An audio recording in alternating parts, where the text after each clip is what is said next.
puhuttiin trendeistä paljon ja ajatuksena, että jatketaan trendeistä puhumista ja siinä samalla myös sitten vähän tuotekehitystä otetaan vielä tähän rinnalle mukaan. Eli ajatuksena on, että olen tähän koostanut hieman lisää näitä niin kuin tällä hetkellä pinnalla olevia trendejä ja siitä sitten myös niiden lisäksi hieman tuotekehitysprosessia, kuinka me sitä nähdään ja minkälaisia sitten muutamia keissejä tämmöisiä meidän julkisten referenssien kautta siihen loppuun vielä esityksessä. Voidaan vähän käydä niitä läpi ja ehkä sitä kautta herätellä myös niitä lisäaiheita sinne ideoinnin tueksi. Mun nimeni on Harri Latvamäenpää ja olen toiminut kehityspäällikkönä Foodwestilla semmoisen 3 vuotta nyt. Ja oma taustani on sellainen, että on tosiaan filosofian tohtori kemian alalta. Ja tämän lisäksi jonkun verran myös tuolla kaupallisella puolella opintoja olen tehnyt. Ja työhistoriasta sen verran, että olen tutkimuspuolella töissä aiemmassa metsäntutkimuslaitoksessa, nykyisessä luonnonvarakeskuksessa. Siellä olen tehnyt tutkimustyötä paljon tällaisten metsäteollisuuden sivuvirtojen tutkimuksen ja mahdollisten uusien tuotteiden parissa. Ja sitä kautta sitten siirtynyt yritysmaailmaan ja siellä toiminut erilaisten kasviuutteiden ja muiden luonnontuotteiden ingredienttimyynnin ja kehityksen parissa sitten. Suomen luonnosta, Suomen metsistä kehitettiin erilaisia uutetuotteita sitten myytäväksi ingredientteinä kansainvälisille markkinoille, elintarviketeollisuuteen, kosmetiikkaan ja ravintolisäpuolelle. Sitä kautta taas niin nämä luonnontuotteet on itsellä ollut aina lähellä sydäntä. Ja Foodwestilla tosiaan olen myös johtoryhmän jäsenenä ja omat vastuualueet liittyy paljon tämmöisen liiketoiminnan kehitykseen. Hyvinvointituotteet on myös yksi semmoinen itseä kiinnostava ja paljon työllistävä osa-alue. Siellä etenkin tuotekehitys, valmistusasiat sekä myös tämmöinen kaupallistamisen näkökulma. Että siinä tällainen lyhyt tausta, millä itse olen täällä nyt puhumassa.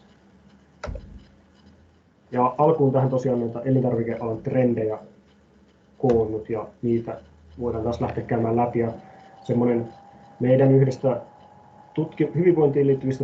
hyvinvointituotteisiin liittyvästä tutkimuksesta, mihin Eeva-Liisa aiemmin jo tuossa viittasikin, niin sieltä tämmöinen mielenkiintoinen huomio niistä tutkimuksista Suomen markkinasta, että noin 40% suomalaisista noudattaa omasta mielestään jonkinlaista erityisruokavaliota. Että tämä on niin kuin mielenkiintoinen asia sinällään, että just hyvä huomioida se, että kehitetään esimerkiksi uusia tuotteita, niin kuluttajat kokee myös semmoista kiinnostusta jollain tavalla erityisiin asioihin ja kokee myös käyttävänsä erityistuotteita. Eli se voi olla myös se kulma, mistä lähtee. On hyvä pohtia, että mitä mahdollista erityistä on siinä omassa tuotteessa. Ja se on myös niin kuin tuotedifferentiaatiota, mutta myös tällaista muunlaista ajatusta pitää mielessä. Tässä on Innova Market Insightsin top-trendejä vuodelta 2019. Eli heillä on tapana, tämä on tällainen markkinatutkimusorganisaatio, ja heillä on tapana vuosittain tämmöiset top-trendilistaukset tehdä. Ja tässä on sitten viime vuodelta otoksena, ja siellä kärjessä on ollut juuri tämmöinen seikkailunhalu ja uudet kokemukset niiden uusien elintarviketuotteiden kautta. Nähty, että se on niin se trendikkäin asia. Kasviperäisyys on ollut jo vahvasti tällainen viime vuosina mukana, ja myös tällaiset niin vaihtoehtoiset tuotteet, eli haetaan vaihtoehtoja lihalle, haetaan vaihtoehtoja maitotuotteille, vaihtoehtoiset proteiinit, toki siellä on yksi sellainen iso asia, mikä viime vuosina on ollut paljon pinnalla. Mutta toisaalta myös haetaan vaihtoehtoja perinteisille raaka-aineille, joissa on ehkä vaikka synteettisille raaka-aineille haetaan kasvipohjaisia tai luonnollisempia vaihtoehtoja. Tai paljon prosessoiduille raaka-aineille haetaan sitten vähemmän prosessoituja vaihtoehtoja. Ekologisuus on ollut puheenaiheena ja tapetilla jo aiemminkin, ja etenkin siellä on menty tämä ekologisuus liittyen jätteiden vähentämiseen, pakkausmateriaalien valintoihin. Välipalat yhtenä isona merkittävänä kategoriana on nähty, että hektisessä elämäntilanteessa ne välipalat on semmoista, mitä ihmiset herkästi käyttää, ja ehkä sieltä haetaan myös niitä lisäarvokomponentteja sitten näiden välipalatuotteiden kautta. Yksilöllisestä ruokavaliosta se kiinnostaa ihmisiä. Se toisaalta linkittyy myös tällä listalla tuolla siellä 10 olevan älyteknologiaan, eli nykypäivänä ihmisillä on entistä enemmän tämmöistä yksilöllistä dataa saatavilla omista toiminnoistaan, omasta terveydestään, ja sitä kautta pystytään myös entistä paremmin tiedon ja datan lisääntyessä niin sitä omaa ravinnon tarvetta ja myös niin kuin elintarviketuotteiden kulutusta rakentamaan siihen sitä omaa yksilöllistä näkökulmaa.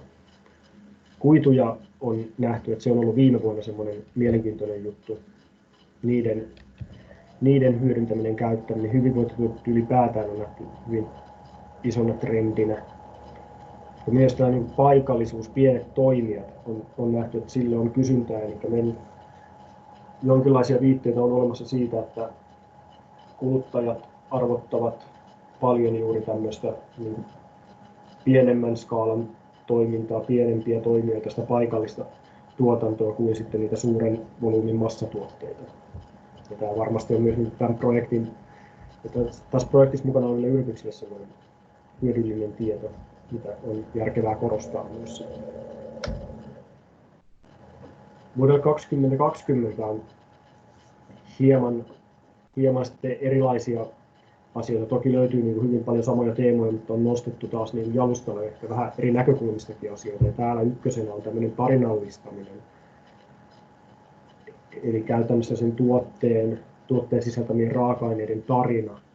Et se nähdään niin kuin hyvin tärkeänä asiana, kun kehitetään tuotetta, että pystytään kertoa sen tuotteen kautta, sen tuotteen valmistuksen kautta joku tarina siitä tuotteen syntymisestä, tuotteen valmistamisesta, tuotteen käyttämisestä. Et se antaa selkeää lisäarvoa tuotteelle. Kasviperäisyys siellä edelleen on tulossa yhä vahvemmin. Mutta aiemmin on ehkä puhuttu niin kuin ekologisuudesta, eettisyydestä, kestävästä kehityksestä. Nyt puhutaan paljon vastuullisuudesta, ja ehkä se on keskustelu mennyt siihen, että vastuullisuus sisältää hyvin paljon näitä asioita, ja se on niin semmoinen niin laajempi kokonaisuus, missä on paljon monia tämmöisiä pehmeitä arvoja, jotka nykypäivänä on tosi merkityksellisiä myös kuluttajalle. Nähdään myös, että semmoisen tilannesidonnainen, sopivat ja terveelliset tuotteet siihen hektisyyteen, niin niillä nähdään niin kuin selkeitä arvoja ja trendikkyyttä. Tämä on mielenkiintoinen tämä tekstuuri kautta rakenne asiana, eli on nähtävissä, että halutaan, että tuotteet maistuu, tuntuu siltä, mitä siinä luvataan, eli halutaan, että siellä on selkeästi niitä elementtejä, mitkä tekee siitä tuotteesta sen, mitä se on. Ja myös niin kuin, ehkä sitä kautta myös tällaista aitouden tunnetta siihen tuotteeseen. Ravitsemuksellisuus, tärkeä asia. Siellä niin kuin, juuri tämmöiset niin kuin, ehkä isot linjat. Aiemmin tuossa puhuttiinkin näistä niin proteiinituotteista, ja proteiini yhtenä makronutrienttina on varmasti niin sellainen asia, mitä paljon seurataan ja mietitään ja tarkastellaan, kun tehdään ostopäätöksiä, etenkin jos ollaan enemmän hyvinvointituotekategoriassa.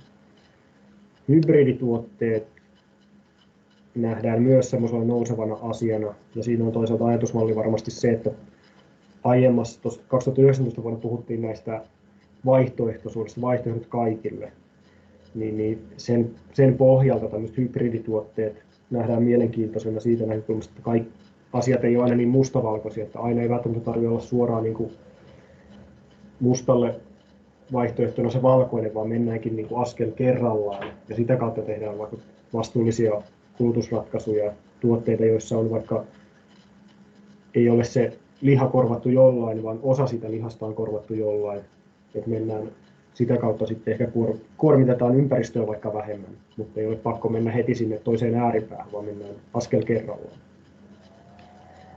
Raaka-aineet nähdään, että ne on pääosassa, toisaalta ne linkittyy tosi vahvasti tuohon tarinallistamiseen, eli sieltä se tarinan kerronta voidaan rakentaa niiden tuotteessa käytettävien raaka-aineiden päälle hyvin vahvasti, ja tämä on mun mielestä tosi tärkeä asia juuri just villiruokakonseptin sisällä ja siihen liittyviin asioihin, jolloin hyvin paljon se raaka-aineet, luonnollisuus siellä taustalla on niitä niin kuin lisäarvotekijöitä.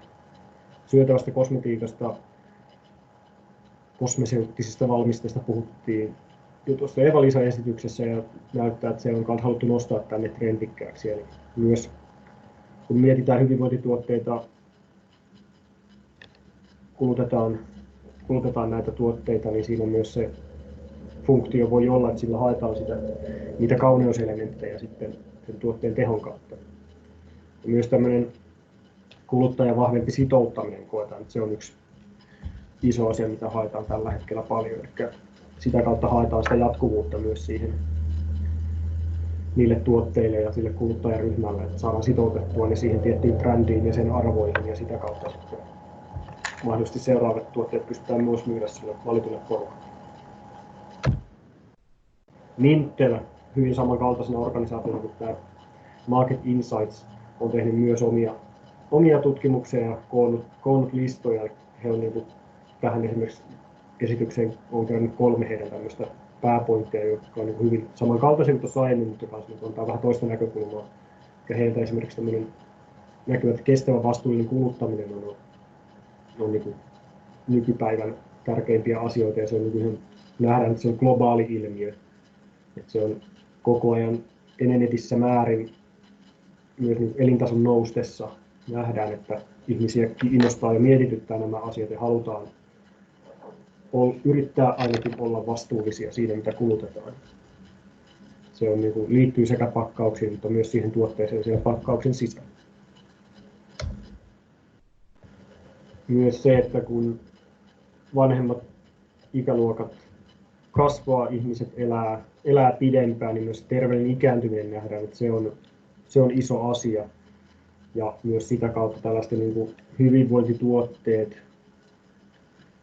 nähdään kasvavana tuoteryhmänä ja semmoisen funktionaalisuuden vieminen erilaisiin tuotteisiin nähdään kasvavana asiana ihan myös globaalilla tasolla.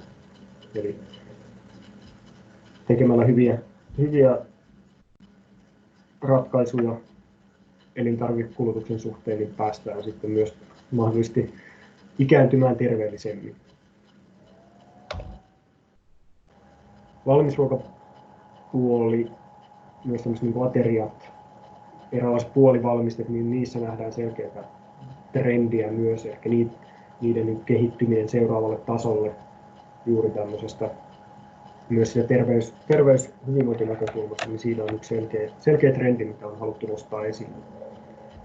Eli niistä aina tai usein on semmoinen vähän, ei nyt huono, mutta joissain määrin voi olla negatiivinen kaiku, kun puhutaan einesruuista ja muista, niin nähdään, että niiden niin tämmöistä päivittämistä ja myös tuomalla enemmän esiin juuri sitä ravitsemuksellisuutta tällaisten valmisruokien ja puolivalmisteiden tuotteissa, niin nähdään, että siellä on potentiaalia.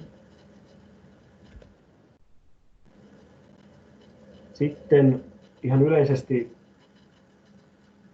on havaittavissa ehdoteltu, että tämmöinen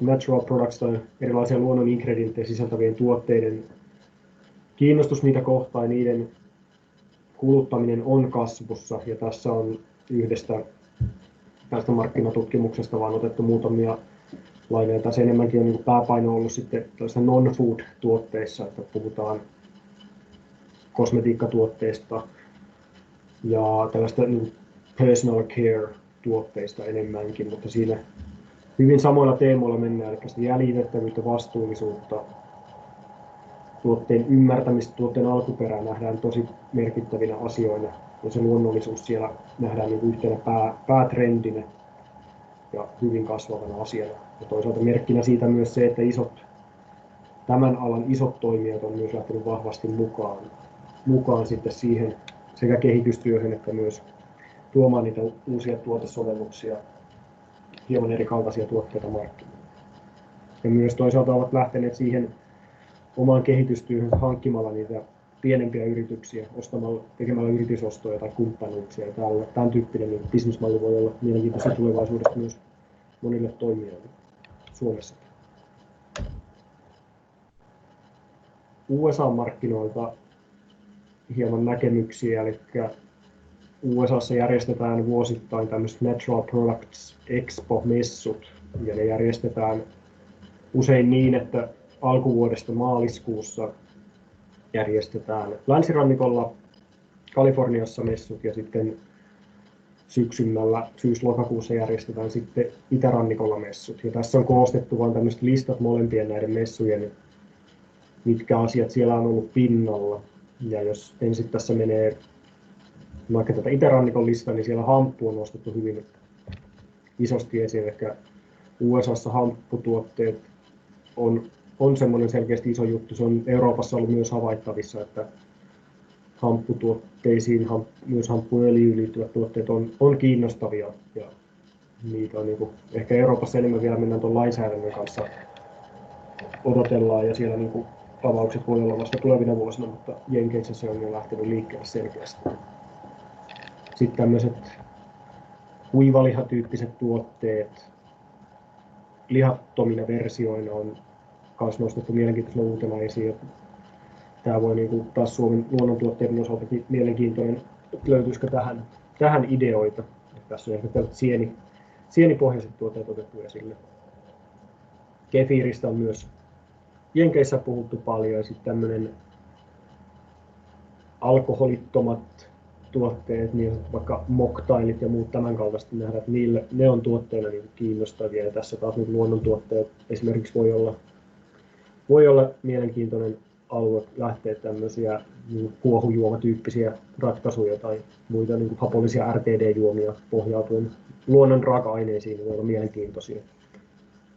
Viljapohjaisesta mielenkiintoinen olikin tämmöinen, että nähtiin, että jossain määrin sitä ei ainakaan korostettu paljoa siellä, eli mentiin ehkä jopa toiseen suuntaan viljapohjaisten tuotteiden osalta, että annettiin jo tämmöisiä viitteitä, että ne ei välttämättä olisi ollut nyt se millään tavalla siellä positiivisen listan kärkipäässä, että ehkä enemmän toiseenkin suuntaan.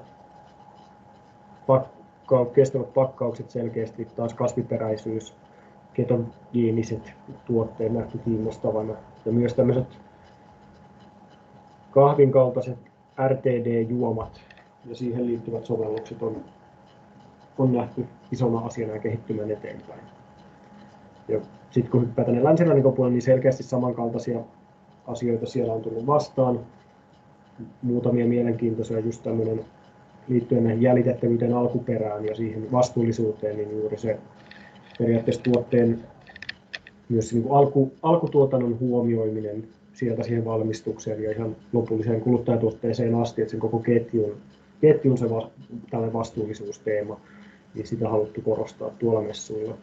Ja myös tämmöiset lemmikkieläintuotesovellukset on tärkeää pitää myös yhtenä aihiona mielessä, että sekin voi olla taas mahdollisesti jopa katteiltaan tai kuluttajan uskollisuudeltaan hyvin mielenkiintoinen osa-alue, mitä ei välttämättä kannata sivuuttaa, kun pohtii ja ideoi oman tuotteensa niitä mahdollisia käyttökohteita. Kesko on laatinut myös tälle vuodelle omia listauksiaan tuotteista, minkä tyyppisiä ruokia ostoskorissa nähdään. Toki tässä on hyvä aina huomioida myös juuri tämmöisen korona- ja muiden vaikutusten, mihinkä suuntaan ne on tätä ostoskoria vienyt, ja varmasti niitäkin tutkimuksia alkaa pikkuhiljaa enenevissä määrin tulla esiin, mutta täälläkin nähty se, että se alkuperä on tosi tärkeänä myös. Tähän vastuullisuuteen liittyvät teemat on hyvin tärkeitä asioita liittyen sekä siihen tuotteeseen, sen valmistukseen, mutta myös siihen pakkaukseen. Kasvispainotteisuus nähdään tärkeänä ja se hyvinvointiaspekti siellä. Myös tämä personointi on heillä tulee esiin. Luomun arkipäiväistyminen on mielenkiintoinen asia myös. Ja ehkä siinä kanssa se, että onko sen luomun se lisäarvon syntyminen sen luomun kautta, niin se on mielenkiintoista, kuinka paljon sillä saadaan lisäarvoa, ja sitten kun se arkipäiväistyy, niin tarkoittaako se sitä, että se rahallisesti se lisäarvo mahdollisesti pienenee, vai meneekö se toiseen suuntaan.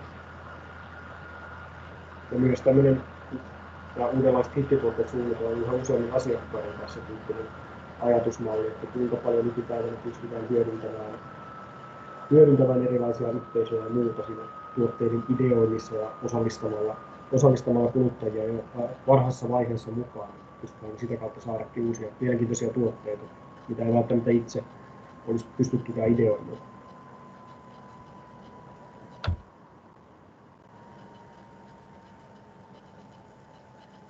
Tähän on sitten koostettu muutamia tällaisia Foodwestin omissa tutkimuksissa havaittuja seikkoja, mitkä nähdään, että on tosi jotenkin niin nykypäivänä tärkeitä asioita pohtia, kun lähdetään tuotekehitystäkin tekemään, että mitkä asiat siellä etenkin se ideoinnin tukena on hyvä pitää mielessä. Ja tämä on yksi sellainen, mikä nousee tosi usein, eli se kulutushetki merkitsee tosi paljon.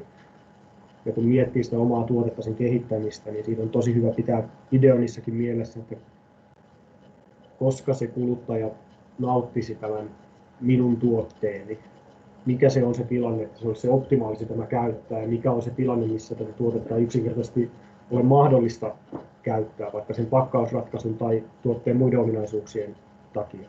Et ehkä sen takia provosoidusti tässä kuvassakin on tämä auto täällä taustalla, että ei toki niin kuin ketään rohkaista autossa nauttimaan, mutta kuitenkin se, että ihmisten elintarvikkeidenkin kulutustilanne voi olla hyvin eri kaltainen ja sitä ei välttämättä pohdita aina niin tarkasti, kun tuotetta kehitetään.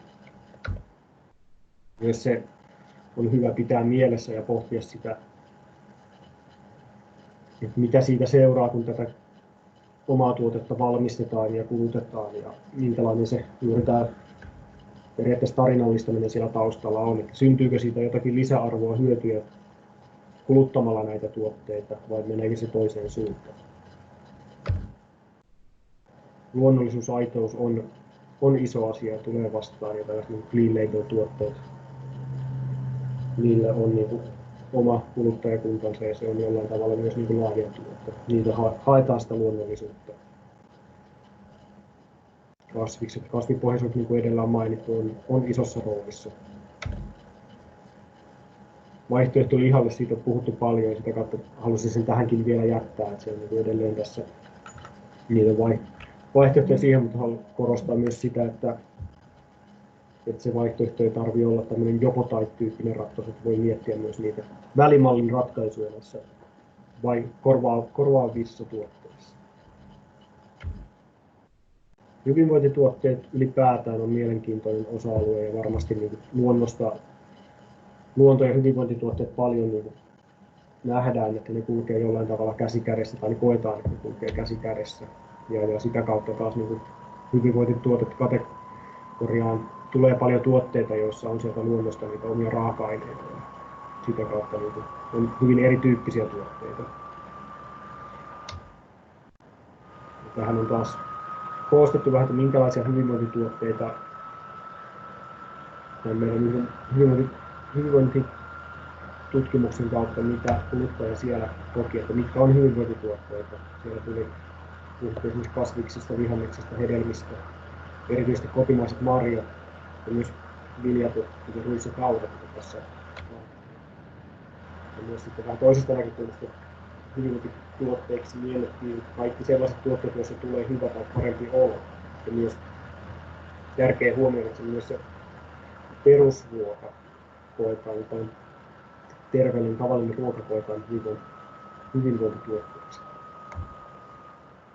Ja siihen on myös hyvä huomioida, että nyt korostaa tähän lisäksi se, että miten se hyvinvointi syntyy, että mistä kulmasta sitä asiaa katsoo. Että voi olla, että se tuotteen kuluttaminen ja nauttiminen tuo sitä hyvää oloa sen kautta, että se tuote jollain tavalla tehostaa sitä hyvinvointia. Sisältää sellaisia komponentteja, tai että se hyvinvointi tai terveysaspekti tulee sieltä mukaan. Mutta taas se toinen näkökulma on se, että jo sen tuotteen ostaminen voi tuottaa sille kuluttajalle hyvää oloa. Että mennään enemmän siihen vastuullisuusnäkökulmaan. Ja tietysti mielenkiintoisessa tapauksessa nämä molemmat syntymekanismit on käytössä. Syntyy tällainen double effect-tyyppinen hyvinvointituote.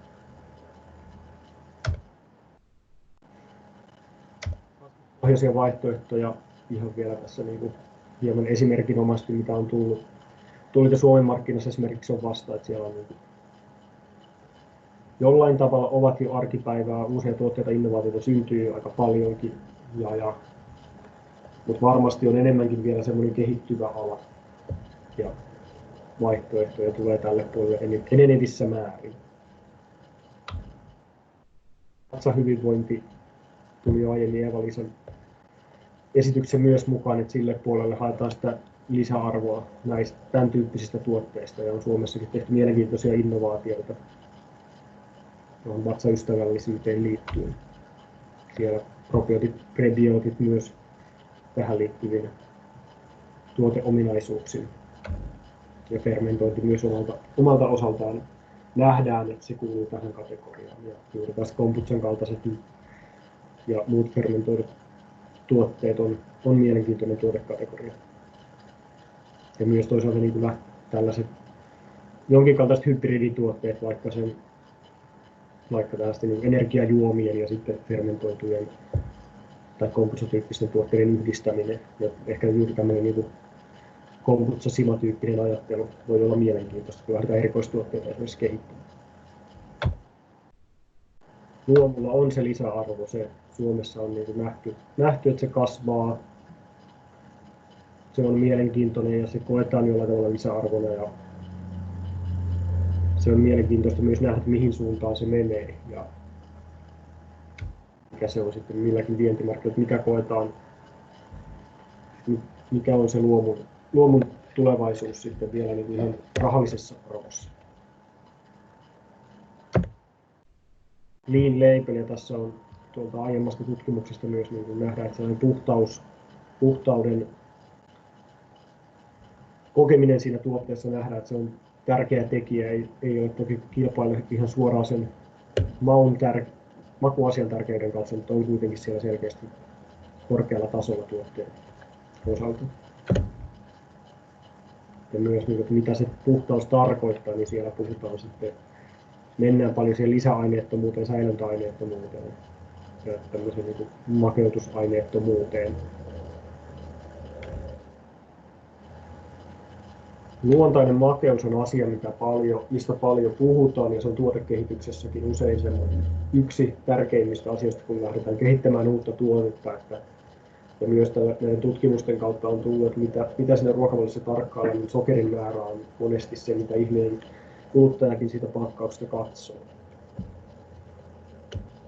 Ja se on usein siinä tuotteessa juuri se, millä tavalla se makeus esimerkiksi siihen tuotteeseen on hyvä huomioida tuotekehityksen näkökulmasta, että se sokeri ei pelkästään sitä makeutta siihen tuotteeseen tuo, vaan sillä voi olla myös muita funktioita siellä tuotteen sisällä, mitkä on tärkeää huomioida, kun sitä lähdetään mahdollisesti vaikka alentamaan, että mitä se muuta se tekee tuotteiden ominaisuuksilla.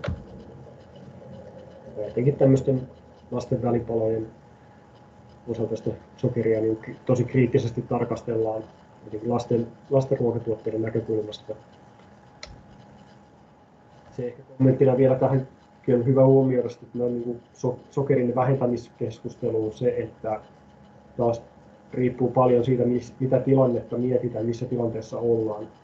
Silloin kun annetaan itselle se oikeus, että nyt mennään sinne herkkuhyllylle, niin silloin ei hirveästi kuitenkaan tuijotella sitä esimerkiksi sokerin määrää tuotteessa tai jotain muita ei niin terveellisiä ravintoarvoja. Eli sitten taas kun haetaan sitä herkuttelutuotetta, niin se voikin olla ihan niin lähtökohta ihan toinen kuin siinä perusarkiruokassa. Ja sitä kautta se tilannesidonnaisuus on tärkeä määritellä myös siinä tuotteen rakennusvaiheessa. Tämmöiset niin kuin lähituotteet, se lokaalisuus, se on tärkeä asia. Myös eläinten hyvinvointiin liittyen on jonkun verran tullut viime vuosina vielä enemmän, että on tuodaan se myös, tukee toisaalta sitä tarinallistamista tuotteessa ja sitä kautta myös sitä alkuperän jäljitettävyyttä ja vastuullisia asioita eläinten hyvinvointiteemana. Se, mikä on ehkä mielenkiintoinen vielä nostaa esille näiden niin luonnontuotteiden rinnalle, on tämmöinen, että paljon nykypäivänä puhutaan sitten myös näistä teknologisista ratkaisuista. Ja varmasti tulevaisuus myös näyttää sen, että mikä tulee olemaan se luonnosta kerättyjen tuotteiden rooli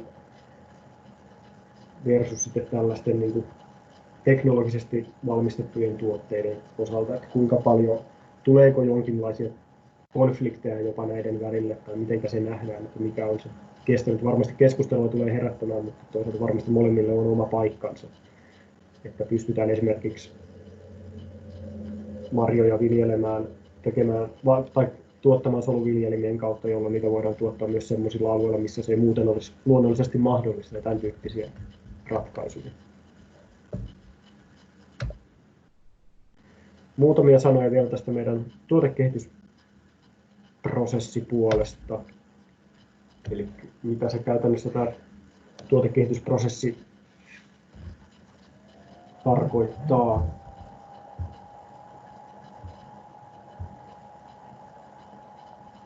Ja täällä on tärkeää lähteä miettimään sitä tuotekehitysprosessia hyvin monista eri näkökulmista. Ja tähän on listattu, heitelty muutamia hyvin konkreettisia asioita, mitkä siellä tuotteen kehittämisen taustalla on tärkeää huomioida.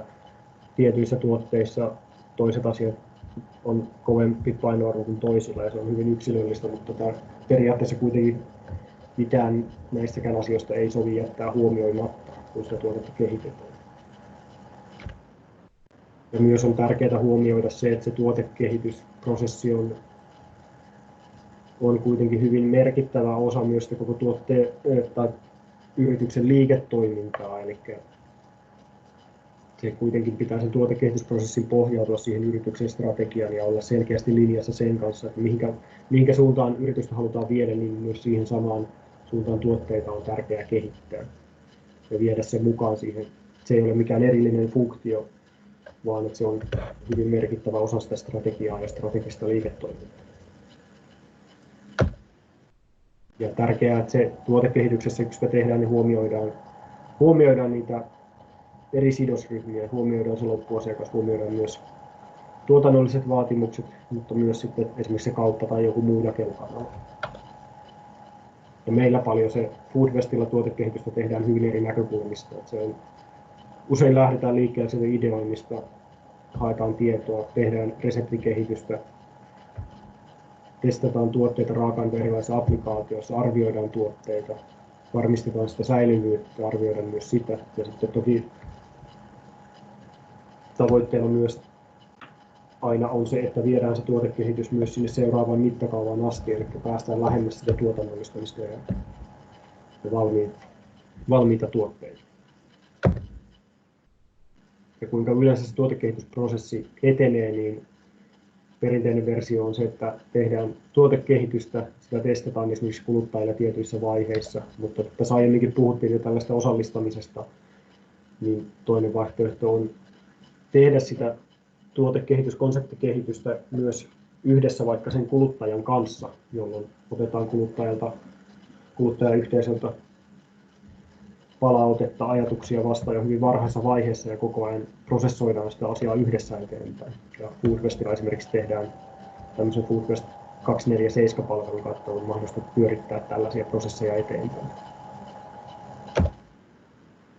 Mietitään luonnontuotteita ja tällaisia villiruokatuotteita, niin siellä sitä lisäarvoa pystytään hyvin erilaisista asioista tuomaan siihen tuotteeseen. Ja tärkeää on myös miettiä, mikä se prioriteetti on siinä omassa tuotteessa, mitä siellä halutaan korostaa. Ja tälle kalvolle on haluttu tuoda niitä esiin. Tärkeää on varmasti niin kuin jokaisen tuotteen kohdalta ehkä ideoinnissakin miettiä se alkutuotannon näkökulma siihen omaan tuotteeseen, mitä asioita siellä tapahtuu, mitä sieltä voisi järkevää tuoda esiin, korostaa. Ja sitten se tuotteen valmistus, mitä asioita siinä on semmoisia lisäarvotekijöitä, huomioitavia seikkoja, ja myös sitten siellä lopputuotteessa sitten taas, mitä se tuote, kun sitä kulutetaan, käytetään, niin mitä se antaa sitten sille kuluttajalle. Tuotteen maku on hyvin usein se tärkein asia. Paljon puhutaan muistakin asioista, mutta niin kuin tuossa aiemmallakin kalvolla jo tuli esille, että se maku on kuitenkin hyvin usein se asia, mikä siinä tuotteessa merkitsee. Ja myös se tilannesidonnaisuus siihen makuun, mikä maku on sopiva missäkin tilanteessa. Ja myös huomioitava siihen, että se maku syntyy kuitenkin sieltä siihen vaikuttaa myös se suutuntuma ja tuotteen rakenne, että se kokonaisuus on loppujen lopuksi se, mistä se maku syntyy. Ja taas sitten mietitään kansainvälisiä tuotteita, niin siellä myös tärkeää huomioida ne makutottumuksen erot, että se mikä täällä maistuu tietyltä, niin voi maistua hyvinkin erilaiselta sitten toisella puolella maailmaa. Ja sitä kautta myös sitten se tuotteen kehittäminen on mahdollisuuksien mukaan järkevää tehdä myös niiden kohdemarkkinassa olevien mahdollisten kontaktien kautta tai yhteistyössä heidän kanssaan. Luonnon raaka-aineista ja tuotekehityksestä on tärkeää muistaa ymmärtää myös se mahdollinen laatuvaihtelu erien välillä. Riippuen tuotteesta, joissakin tuotteissa se laatuerot on syytä minimoida ja siihen on mahdollista hakea esimerkiksi luonnollisia aromeja tai muita ingredienttejä, joilla pystytään sitä makua esimerkiksi tasoittamaan, mutta taas sitten se toinen näkökulma, että onko se, jos tuotteesta tehdäänkin liian tasalaatuinen, niin tuleeko kuluttajalle sen mielikuva, että tämä ei olekaan enää niin luonnollinen, että sen laatuvaihtelut on osa sitä tuotetta. Että näitä on hyvä myös punnita sitten tuotetta kehitettäessä. Makeuslainsäädäntö tosiaan, niin kuin edellä tuossa mainittiin, niin se on yksi tärkeä asia. Siellä jonkun verran on muutoksia, esimerkiksi tämmöistä sokerin käytöstä tuotteesta tai luonnollista lähteestä olevien sokerien käytöstä tuotteesta, ja mitä saa sanoa ja mitä ei, niin niitä on tärkeää selvittää ja miettiä, kun tekee esimerkiksi pakkausmerkintöjä.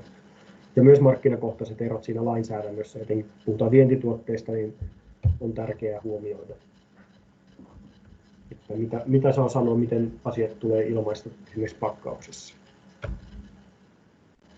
Tähän lopuksi vielä muutamia referenssejä, ihan vaan ajatuksia, että kuinka on tiettyjä tuotekehitysprosesseja täällä meillä Foodfestilla mennyt eteenpäin, mistä lähtökohdista ne on syntynyt. Ja nämä voisin tässä vielä käydä nopeasti läpi.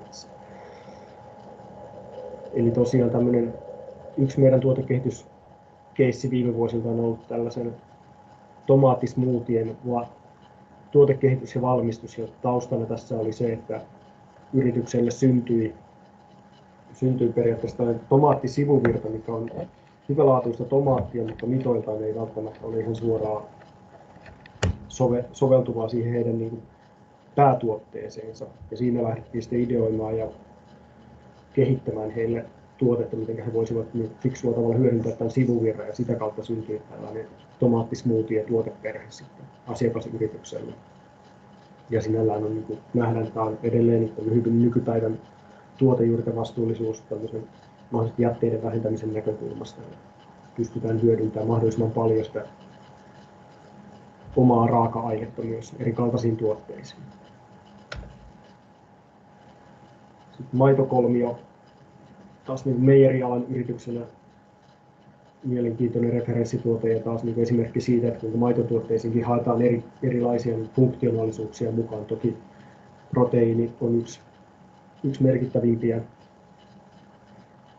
funktionaalisuuksia näissä meijerituotteissa, mutta sen lisäksi myös mahdollisesti pystytään maitopohjaisiin tuotteisiinkin haetaan myös muita erikaltaisia raaka-aineita ja sitä kautta sitä mahdollisesti vaikka näitä erilaisia terveyshyötyjä tuotteisiin. Tämän lisäksi sitten alkoholijuomapuolelta meidän yksi tuotekehitysreferenssi hyvänä esimerkkinä siitä, että on erilaista lähteä kehittämään tuotetta Suomen markkinoille kuin esimerkiksi lähteä sitä kehittämään jenkkimarkkinoille. Ja tässä taustalla on ollut se, että kehitimme tuotteen Suomessa suoraan jenkkimarkkinoille niin, että tuotteen kaikki raaka-aineet ja tuotteen valmistus tapahtuu edelleen USAssa. Ja sitä kautta, kun me teemme kehitystyötä, niin oli todella tärkeää huomioida kaikki USA:n elintarvikelainsäädäntö, siihen liittyvät eroavaisuudet vaikka meillä täällä Suomessa ja Euroopassa käytettäviin lakeihin ja asetuksiin, ja sitä kautta taas niin kuin hyvin paljon korostuu raaka-aineiden sourcaamispuolella esimerkiksi se, että mitä voidaan käyttää, mitä ei saada käyttää, ja sitä kautta semmoisia niin raameja sille tuotekehitykselle. Tämän lisäksi esimerkiksi Kyrö Distillery Company Kermalikeri on hyvä esimerkki taas siltä puolelta, että on myös mahdollista yhdistää erilaisia tuotekategorioita, ja taas se on niin hyvä huomio, että se vaatii osaamista taas mahdollisesti eri aloilta. Eli esimerkiksi tällaisen kermalikörin tuotekehityksessä on tärkeää ymmärtää toki se alkoholituotteiden kehittäminen, mutta taas toisaalta toista näkökulmasta myös ne meijerituotteiden kehittäminen, kuinka ne kaksi erityyppistä tuotetta voidaan yhdistää keskenään niin, että ne pysyy tasalaatuisena ja lopputulos on kuluttajalle mielekäs. Myös miettien sitten niin kotimaisia luonnon raaka-aineita, niin ravintolisätuotteet on myös mielenkiintoinen tuotekategoria, missä niitä voidaan hyödyntää. Ja siinä ehkä voidaan miettiä myös sellaista toki niin valmiita kuluttajatuotteita, mutta myös tämmöistä niin business to business näkökulmaa. Että kuinka paljon voitaisiin sitten mahdollisesti myydä niitä omia luonnon ingredienttejä sitten myös välituotteina.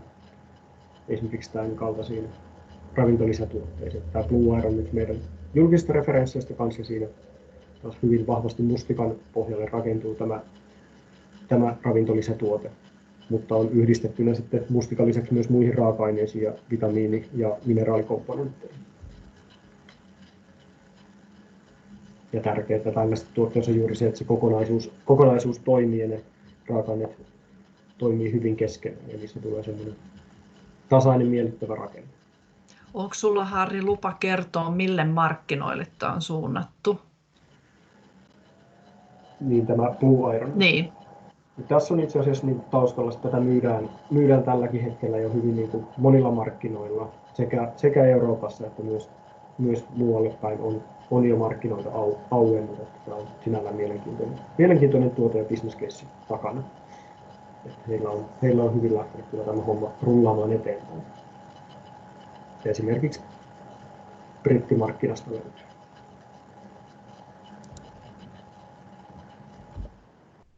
Ja tässä oma puheenvuoroni tältä osin. Kiitoksia. Kiitokset, Harri. Olisiko Harrille teillä kysymyksiä tai tuohon mun esitykseen? Ainakin mä katsoin tätä chattipalstaa, niin täällä on Riikalla